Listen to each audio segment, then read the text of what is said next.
cerita pengalaman aku mengasihi ya. Jadi seperti video aku yang sebelumnya, aku kan ada bikin review dari beberapa macam booster ASI ya. Aku kan di situ bilang kalau waktu hari pertama melahirkan itu ASI aku nggak keluar sama sekali ya. Jadi saat itu ASI aku nggak keluar sama sekali. Satu hari pun anak aku nggak minum apapun. Terus orang-orang sekitar aku juga bilang gini, kasih support aja, kasih support gitu, karena kesian kan anak nangis terus. Tapi aku sendiri secara pribadi pengen banget anak aku itu kasih eksklusif. Jadi aku berpegang teguh dan kokoh pendirian ya, aku nggak mau sama sekali support. Jadi aku berusaha sekuat tenaga gimana caranya biar ASI aku keluar. Dari aku kompak minum pelancar ASI yang seperti yang sudah aku review sebelumnya. Terus sekarang alhamdulillah ASI aku udah lancar, anak aku udah ASInya udah cukup, udah gendut sekarang. Jadi saat itu ya, dulu itu kenapa jadi ASI gak keluar, itu memang aku waktu selama hamil itu jarang banget minum makan sayur-sayuran. Jadi aku saranin buat kalian-kalian yang saat ini sedang hamil, sebaiknya minum sayur dari sekarang ya. Terus kalau mau minum pelancar ASI pun udah boleh, tapi udah di atas 38 week gitu ya, udah atas 38 minggu gitu. Jadi waktu itu aku nggak minum pelancar ASI, aku cuma minum vitamin buat hamil aja. Karena aku pikir dulu itu setelah lahir pasti otomatis ASI keluar, ternyata enggak sama sekali. Aku sempet frustasi, sempet stres ya karena ASI aku nggak keluar. Aku juga kesian ngeliat anak aku yang nangis terus-terusan. Terus aku pijat laktasi. Setelah pijat laktasi itu alhamdulillah ASI aku mulai keluar, walaupun sedikit banget. Jadi waktu itu aku coba kompak, ASI itu cuma ngebasahin pantatnya botol itu aja, dikit banget. Jadi kayak sempat sedih, cuman ternyata aku sadar semakin aku sedih semakin sedikit ASI aku. Jadi yang paling penting dari mengasihi itu adalah kita harus happy. Jadi ibunya harus happy dulu, kita harus positive thinking. Jadi aku setiap hari lihat muka anak aku, dia kalau ketawa-ketawa sendiri aku liatin, aku pandangin, aku senang, aku bersyukur punya dia. Jadi semakin aku senang, semakin aku happy. Dan aku juga makan sayur setiap hari ya, makan sayur, makan bubur kacang hijau, sampai itu kacang tanah di sangrai gitu aku cemilin setiap hari. Terus aku juga minum booster ASI seperti yang udah aku review sebelumnya ya. Aku termasuk orang yang malas pumping sih ya, karena aku full DBF. Itu sih salahnya aku waktu itu, harusnya kompak aja terus. Karena ASI ini kan dia sistemnya adalah supply demand. Jadi semakin banyak diminta, maka semakin banyak juga ASI itu disuplai. Aku pikir cukup dengan anak aku aja yang minta, kan anak aku udah ngisap terus setiap hari, isep terus. Jadi aku nggak nambah lagi sama pompa. Kebetulan anak aku cowok, kata orang-orang sih anak cowok itu biasanya minumnya lebih banyak ya.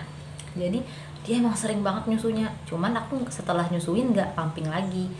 Jadi sudah sampai situ aja. Terus beberapa hari, seminggu kemudian ASI aku tuh masih sedikit. Kenapa aku sedikit? Karena aku pumping. Aku tuh jarang pumping, cuman sekali mau tahu aja seberapa sih ASI aku kayak gitu kan, sedikit. Jadi waktu itu setelah aku pumping, yang aku dapatkan hasilnya sedikit, aku mulai drop lagi dong.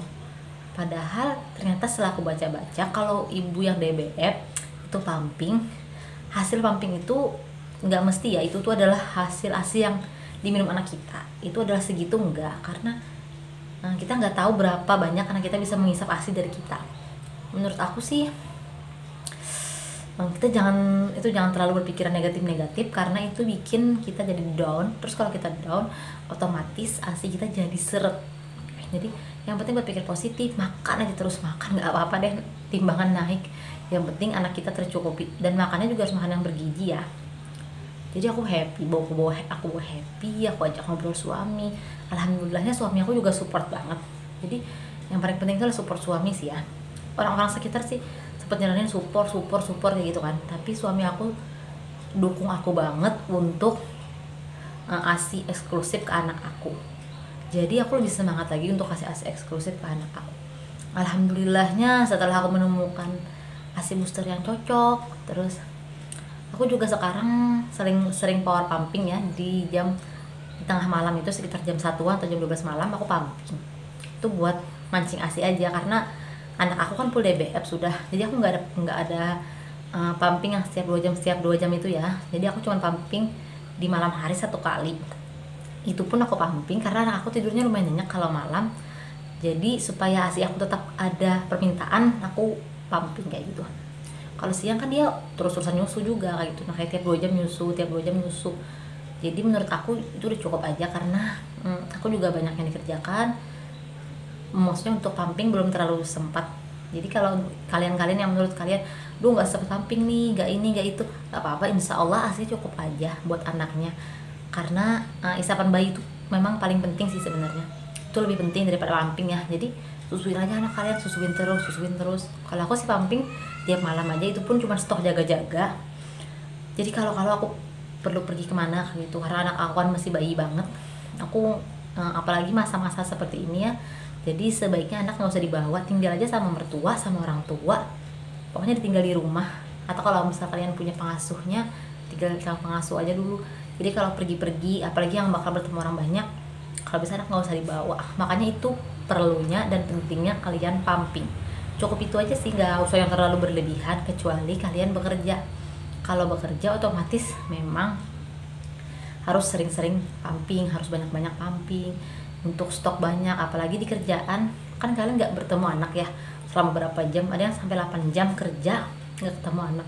Jadi selama 8 jam itu kalian harus pumping setiap 2 jam kayak gitu, supaya ASI kalian terus terpancing. Karena seperti aku bilang tadi, ASI itu dia supply demand. Jadi dia setiap diminta dia akan mensuplai. Semakin sering diminta semakin banyak suplainya. Alhamdulillah sekarang ASI aku sangat cukup sih ya. Anak aku juga udah setiap minum ASI tuh dia kayak kenyang, kayak nyenyak tidurnya ya. Badannya juga sudah cukup berisi. Dalam 1 bulan kemarin naik 1 kilo ya. Jadi menurut aku itu udah artinya dia tercukupi ASInya. Pipisnya juga bagus, lumayan sering ganti popok. Maaf ya guys, tadi keputus, jadi kameranya tiba-tiba mati gitu. Jadi intinya menurut aku sih, kalau misalnya kalian mau stok banyak atau mau ASI kalian lebih melimpah lagi, kalian bisa sering-sering pumping. Kalaupun enggak, anak sering suka kalian aja itu udah cukup ke kalian. Menurut aku itu udah cukup kok.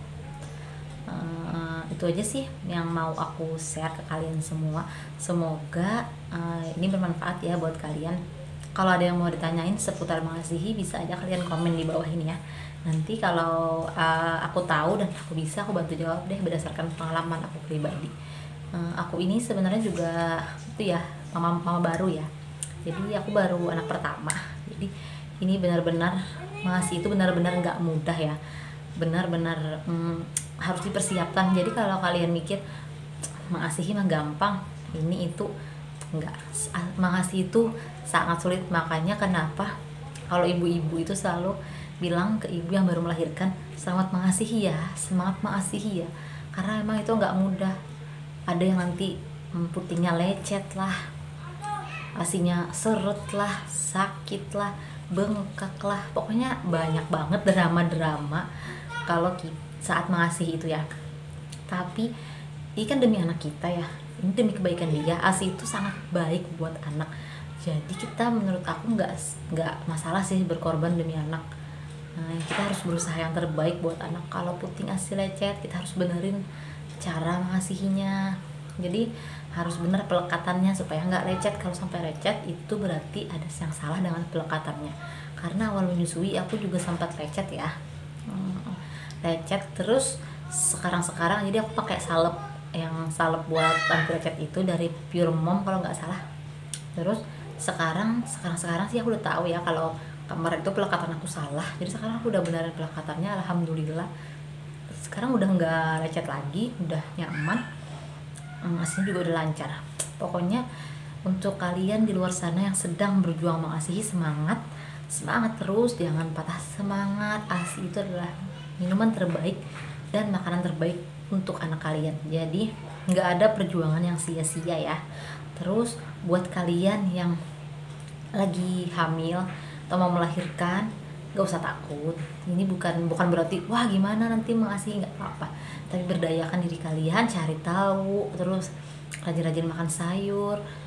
Pokoknya belajar dulu lah sebelum mengasihi, biar pas mengasihi itu udah tahu nih ini yang benar, ini yang salah, oh kayak gini, oh bisa minum ini, oh ini itu dan lain-lain.